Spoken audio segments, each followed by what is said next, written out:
watch out for the psyops.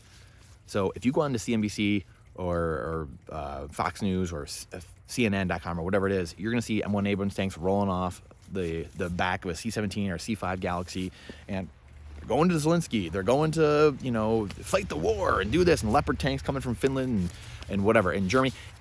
It's all distraction. The game that's actually being played, and this is where, if you go to the IMF, I just found myself going down the rabbit hole of IMF managing director Kristina Georgieva, or whatever her name is, and she's out there meeting with Zambian leaders and in Africa and Rwandan leaders, and how can we partner together and do great things and get you out of debt and get your inflation down. Like, you are the cause of that. The IMF, read John Perkins' book, The Confessions of an Economic Hitman. Go read that book right now. If you want to understand the world we live in, there probably isn't a better book than reading that book and to understand the world that we live in right now and why we have so many problems. See, the game is really the Southern Hemisphere, and and people can talk about the I forget what it's called now, but it's the world chessboard. They talk about the island, having Europe and like that Asia, they're all connected. And America is really this island, and it's just kind of like, we don't really need it. But because if you have Asia and Europe and Africa, like, you have all those areas, you kind of have everything. You don't need much else. And in taking that a step further, if you go south of the equator, the Southern Hemisphere is obviously very resource rich, and it has tons of exports, whether it's food, minerals, gold and silver, stuff like that.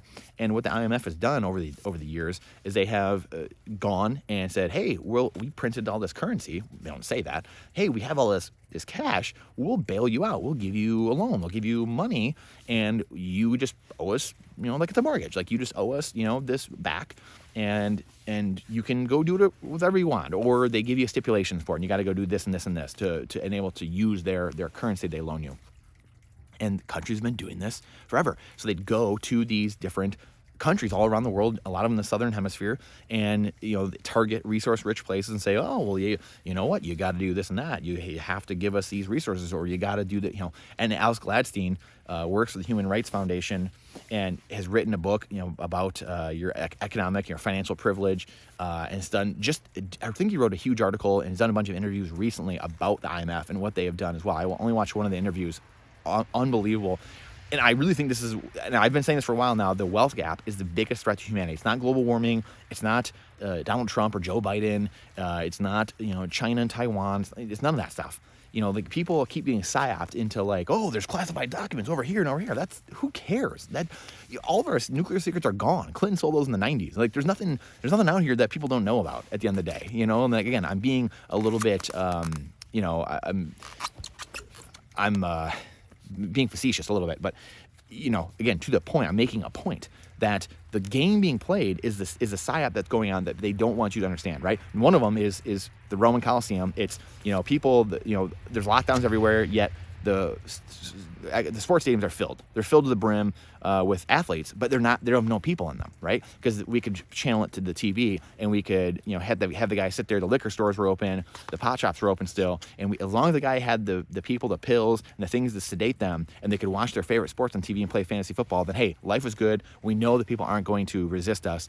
That was one of the psyops, letting that happen, and people just not even seeing that, because that is the Roman Colosseum. You have the players in the field are gladiators. You have the owners. They always show the owners, once a quarter up, like the Roman emperors up on high, giving the thumbs up, thumbs down, clapping and cheering, Jerry Jones. And then you've got the real game being played outside of the stadium in the treasury, clipping coins and debasing the coins and melting them down, or printing currency, typing digits into the computer like we have now. So it's the same thing and repeating itself.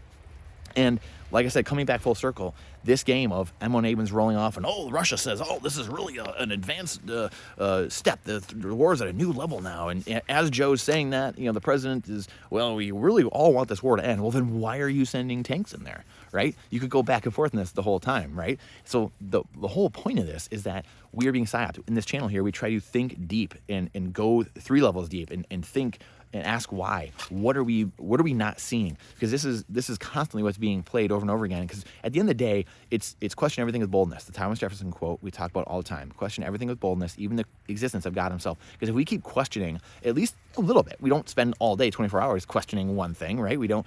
That's not pertinent use of our time either. But if we can at least see, and make ourselves smarter by saying, hey, what am I missing maybe, right? I'm going to get a little bit smarter here because I'm going to do a little more research. I'm going to look at a couple more things, look at a couple more sources and see what they say so I can see exactly what's being done here or maybe what I'm missing.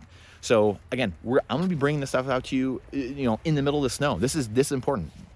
Going to a hyper Bitcoinized world where people can't print endless amounts of currency, send it to Ukraine, send it to Afghanistan, send it to Vietnam, send it to wherever, over and over again, indebting all of us through inflation. We have to pay higher prices because someone's got to pay for that. Someone's time and energy has to be used to pay for that currency that was just sprung into existence. The people that get to use it are the people sitting next to the money printer, the currency printer. They get to use it, no harm, no foul. Everyone else now, as it trickles down, has to pay higher and higher prices.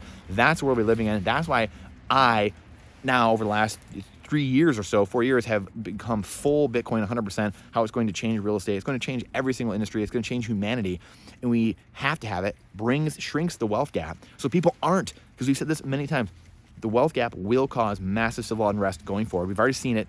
Occupy Wall Street 10 years ago. We've already seen it in the last couple of years with protests. And a lot of that, the Arab Spring, a lot of it has to do, and mainly has to do with economic situations. That's the root of all these causes. When economy, people go do the polling for elections, it's always the economy. No matter what's happening, the economy is the number one thing. So don't be psyoped. Look around you. As I tell my kids all the time, look around you, have awareness, have spatial awareness, what's going on around you. Always understand that there's other things at play. Don't just have tunnel vision, as we talked about in the last couple of days. When you're playing hockey, you're playing football, don't just tunnel in on your man, on the person you're defending. You have to be looking around and seeing what's going on around you. You can't just be focused and tunneled in, or else you're going to miss what's going on around you.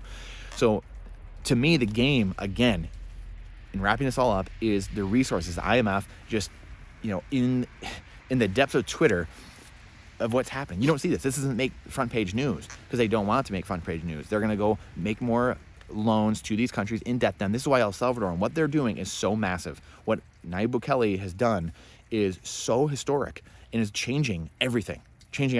So go learn, please, if you haven't, more about El Salvador, what they're doing, and see. They just paid off their $800 million bond that, for the last year, every mainstream person, the IMF said they were going to default on. They just paid it off easily with interest because they have made so much money now. And the Bitcoin's down, mind you. Bitcoin is down. They have a paper loss. They haven't sold anything, so they haven't lost anything technically, but they're down. They've made so much money and their GDP has gone up so much because of changing the direction of their country through the use of things like Bitcoin. They are now in a completely different state where they don't have to be beholden to their creditors. They're not beholden to that anymore. That's the world that I want. I want that for everybody. So everyone can go to work, save a little bit more than they spend, and their purchasing power continues to grow every single day, and they can make their bill payments at the end of it. Most people can't even afford what are the stats? Everyone's seen them. $400 or $1,000. Most people can't even afford in America that emergency payment. If there's $100,000 or $400, can't even make it. Bitcoin changes all that. That's how this changes. A deflationary money that it increases in value over time and makes everything conversely cheaper over time. So don't be psyoped by the M1 names rolling off the ramps of these C5s and the C17s. The game is being played south of the equator. It's IMF bailing people out, the cringy tweets going on, and the bailouts going on, indebting these countries so that they can keep channeling and funneling the resources to themselves and enriching themselves, and then go fly to Davos and tell themselves how great they are, as we saw in the last week here. So please like and subscribe to this channel. Please share it with someone you think might get something out of this and who believes these things hook, line, and sinker. Please share this with them. Please, let's think critically. Let's ask why. Question with boldness. Please share it. And I appreciate your time and your energy. It's the most important asset we have. Time is Bitcoin and Bitcoin is time. The only two finite assets we have. This is not financial advice. It's freedom advice. Look forward to seeing you on the next one.